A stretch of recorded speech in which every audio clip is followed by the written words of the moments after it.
ဒီဗီဒီယိုလေးကတော့မိတ်ဆွေတို့အတွက်ပဲဖြစ်ပါတယ်မိတ်ဆွေတို့ရဲ့တစ်တော့အကောင့်မှာမိတ်ဆွေတို့ရဲ့နေရာလိပ်စာအပြည့်အစုံကိုထည့်တတ်ပြီလားပေါ့မထည့်တတ်သေးဘူးဆိုလို့ရှိရင်ကျွန်တော်ကဒီနေ့မှာမိတ်ဆွေတို့ရဲ့တစ်တော့အကောင့်မှာမိတ်ဆွေတို့ရဲ့နေရာလိပ်စာအပြည့်အစုံထည့်မထည့်နီးအမှန်ကိုကျွန်တော်လွယ်နဲ့မြန်မြန်ကျွန်တော်သင်ပေးသွားမှာပဲဖြစ်ပါတယ်ဗီဒီယိုလေးကိုအခုပဲစလိုက်ကြရအောင်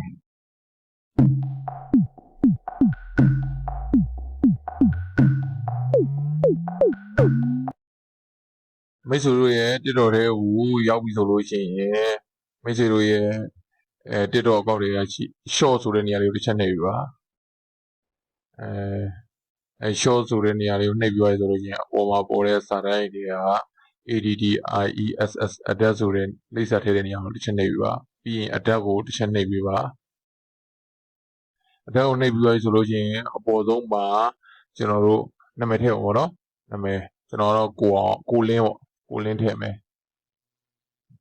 ပြောလို့ရှိရင်အောက်တစ်ကြောင်းမှာကိုယ့်ရဲ့ဖုန်းနံပါတ်ပေါ့နော်ကျွန်တော်ဖုန်းနံပါတ်လေးကိုကျွန်တော်ရိုက်ထည့်ပါမယ်ဖုန်းနံပါတ်ရေးပြီးပြီဆိုလို့ရှိရင်ကျွန်တော်တို့လက်ရှိနေတဲ့ကျွန်တော်တို့ရဲ့မြို့နယ်ပေါ့နော်ကျွန်တော်ကတော့သမှုစကုံမြို့နယ်ဆိုတော့သမှုစကုံတို့ရဲ့မြို့ကထွန်းပဲပြီးရင် line number 0130ပြီးရင်အောက်တစ်ကြောင်းကအတက်နေယူအတွက်မှာကြတော့ကျွန်တော်တို့လုပ်ငန်းနာမည်ပေါ့နော်လုပ်ငန်းရဲ့လိပ်စာကိုထည့်ပေးမှာပဲဖြစ်ပါတယ် AEC ရောပါအဲ့ဒါဆိုရင်ရပြီစိတ်လိုက်မယ်အဲ့ဆိုလို့ရှိရင်ကျွန်တော်တို့ရဲ့နေရာလိပ်စာပြည်စုံပေါ့နော်လွယ်နဲ့မြန်မြန်ပြပြီးသွားတာဖြစ်ပါတယ်ဒီလိုအနေနဲ့မိတ်ဆွေတို့အနေနဲ့မကြိုက်ဘူးကိုယ်လိပ်စာပြန်ပြောင်းနေလို့ဆိုရင်အတေကိုတစ်ချက်နဲ့ဒီမှာနာမည်ကိုလင်းမဟုတ်ပဲကိုအောင်ဆိုရင်လည်းကိုအောင်ပေါ့လင်းကိုပြန်ပြမယ်ပြီးသွားရင် AUNGON ကိုအောင်အကုန်လုံးဖုန်းနံပါတ်တွေပါတွေအကုန်လုံးပြင်ပြီးစိတ်ချပြီးခြေနှက်ပြီးဆိုလို့ချင်းအောက်ကစိတ်လေးကိုနှိပ်လိုက်ပေါ့နော်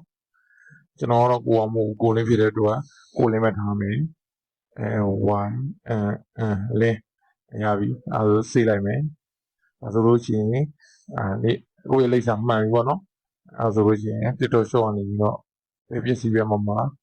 ကိုရဲ့ဖုန်းနံပါတ်ကိုပဲဆက်မယ်ကိုပေးထားတဲ့လိပ်စာကိုပဲလာပို့မှာပေါ့နော်အခုလောက်ဆိုရင်တော့မိတ်ဆွေတို့ရဲ့တစ်တော့ပေါက်မှာမိတ်ဆွေတို့ရဲ့နေရာလိပ်စာအမှန်ကိုထည့်တဲ့လောက်ပြီလို့ကျွန်တော်ထင်ပါတယ်တကယ်လို့မိတ်ဆွေတို့အနေနဲ့နားမလည်တာများရှိရင်ကျွန်တော်ပြန်လည်ရှင်းပြလို့ရအောင်ကျွန်တော်ရဲ့ဒီဗီဒီယိုလေးရဲ့ comment မှာမရှင်းတဲ့အကြောင်းအရာလေးကိုရေးသွားပေးပါကျွန်တော်